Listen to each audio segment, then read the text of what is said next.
ok lấy những chập làm chết và làm mày mơ cầm làng xạ bảo viện á coi bị dừng cài hơi lấy một mơ tới một bốn á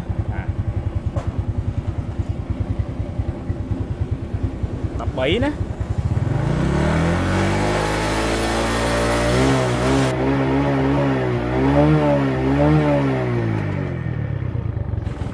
ok mỗi lần mà mở phơi một tích nè phơi một design dừng cài đã LED nữa và nãy ngày món ở sập cái cứ miên phần năng thế và những khơi nào về xa bàn trầm trái bốn làng bàn đọc buồn trầm trái nè ba chuẩn bị xua bong bồn chiêng chua chua một tàu dương tọt nhé xua đây ta đò môi môi ở tại chônទាំងអស់បាទថ្ងៃនេះខ្ញុំនឹងមកបង្ហាញអំពីវិធីការកែយោតសាកបាទជាទូទៅប្រភេទស្មាក់បាទស្មាក់នេះគឺប្រភេទស៊ុយសាគីគឺពិបាកមែនតើតទៅនឹងការរយោតសាកបាទដាក់ឲ្យបានសាកឲ្យបានស្រួលឲ្យបានត្រឹមត្រូវហ្នឹងក៏ពិបាកថ្ងៃនេះយើងធ្វើការកែទៅលើម៉ូតូស្មាក់ Revo ហើយយើងកែមកប្រើយកអសងណាចឹងបងដែលចង់កែបងប្អូនអាច share វីដេអូនេះទុកបាទសម្រាប់មើលនៅថ្ងៃក្រោយហើយយើងកែទៅយើងបានប្រសិទ្ធភាពបាទការសាករបស់វាគឺបានត្រឹមត្រូវបាទយើងការកែមកដាក់អសងនេះយើងត្រូវកែយ៉ាងម៉េចតោះទៅមើលជាមួយខ្ញុំទាំងអស់គ្នាការកែតម្រង់ការកែរបស់វាគឺបងប្អូនអាចបាទមើលទៅលើដោយយោតសាករបស់អាការ៉េយើងក៏បានបាទបើមានអសងយើងមើលអសងទៅព្រោះយើងកែជើងអសងណាបាទទីមួយបងប្អូនត្រូវតែដឹងថាភ្លើងមួយណាបាទមានតួនាទីសម្រាប់ធ្វើការចូលទៅក្នុងនេះក្នុងយោតសានេះដើម្បីបំលែងទៅជា volt DC មកហ្វាហ្នឹងណាបាទវាចេញទៅខ្សែអាគុយបាទអញ្ចឹងនេះជាខ្សែចេញរបស់វាណាបាទខ្សែចេញហើយតម្រង់នឹងការខ្សែចូលនឹងខ្សែមួយណាណាបាទប្រភេទស្មាក់Revo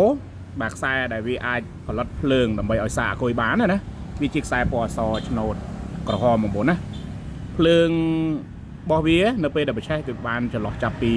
21បាទទៅដល់30 volt AC នៅពេលដែលក្រងទីអញ្ចឹងភ្លើងនេះនៅពេលដែលយើងចង់ដឹងថាវាល្អឬមិនល្អហ្នឹងណាបាទដែលយើងរោឲ្យកប់ទៅគឺវាឡើងបានចន្លោះពី90ទៅដល់130 AC volt អញ្ចឹងចន្លោះប៉ុណ្ណឹងគឺអាចគ្រប់គ្រងដើម្បីបំលែងនេះដើម្បីឲ្យយោតនេះបំលែងជាធម្មពលបាទ volt DC យកទៅសាកអាគុយបានហើយបាទដែលយើងវាស់នៅលើក្បាលអាគុយនេះឃើញបាន14 volt DC បាទអញ្ចឹងបើយើងមើលខ្សែចេញពីប្លង់បងប្អូនអាចមកមើលបានណាឃើញទេបាទវាមានខ្សែ2អានេះប្រភេទដុំភ្លើង2ហ្វាដែរទេណាបាទតែ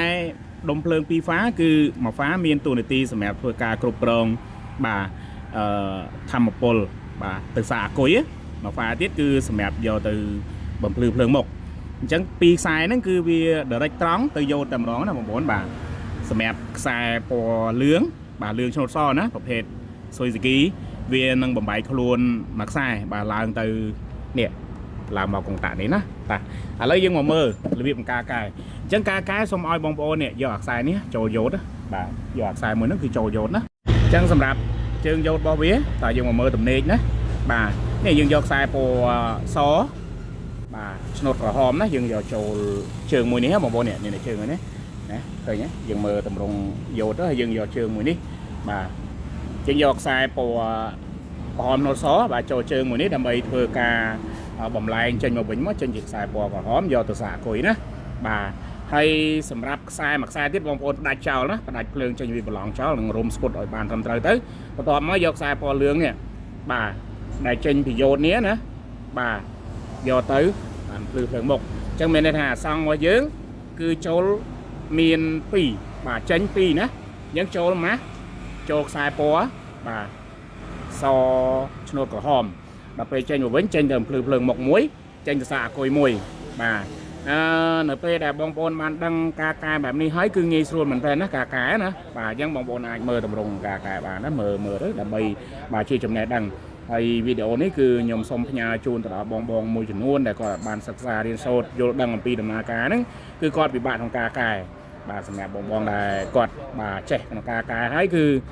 មិនបាច់មើលក៏បានដែរបាទឬក៏យើងអាចជួយចុច like ចុច share ទៅដើម្បីឲ្យបងប្អូនគាត់បានយល់ដឹងផងណាអញ្ចឹងតម្រង់ការកែរបស់អាសង្ខនេះគឺមានប៉ុណ្ណឹងទេព្រោះអាសង្ខយើងខ្សែភ្លើងចេញមកទៅសៃចេញពីប្រឡងភ្លើងមកចូលទៅក្នុងយោតណាបាទបន្តមកគឺវាបំលែងទៅខ្សែនេះមួយទៅសាអាគុយ ហើយសម្រាប់ចេញទឹកខ្សែនេះមួយទៀតណាខ្សែពណ៌លឿងនេះគឺយកទៅបាទបំភ្លឺភ្លើងមុខហើយសម្រាប់ម៉ាស់របស់វាបាទគឺវាចូលដូចតែប្រភេទស្មាក់ទូទៅដែរទេអញ្ចឹងនេះតម្រង់ការកែណាបាទបងប្អូននេះអីនេះខ្សែនេះយើងចូលមកជើងនេះមកបាទណាបន្ទាប់មកគឺវាបានសាកបាទត្រឹមត្រូវហើយឥឡូវយើងទៅមើលការសាករបស់វានៅពេលដែលយើងចាប់ផ្ដើមកែហើយបាទនៅលើក្បាលគួយរបស់គ្នាណាបាទអូខេឥឡូវយើងចាប់ផ្ដើមឆេះបាទដើម្បីមើលកម្លាំងសាករបស់វាណាក្រោយពីយើងកែហើយបាទឥឡូវមកមើលតិចបងប្អូនណា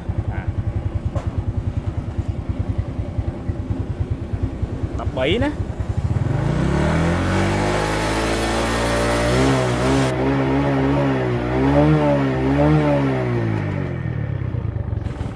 អូខេបងប្អូនឡើយមកមើលភ្លើងមុខតិចណាអូភ្លើងមុខដោយសារយើងកែដាក់ LED ណាបាទ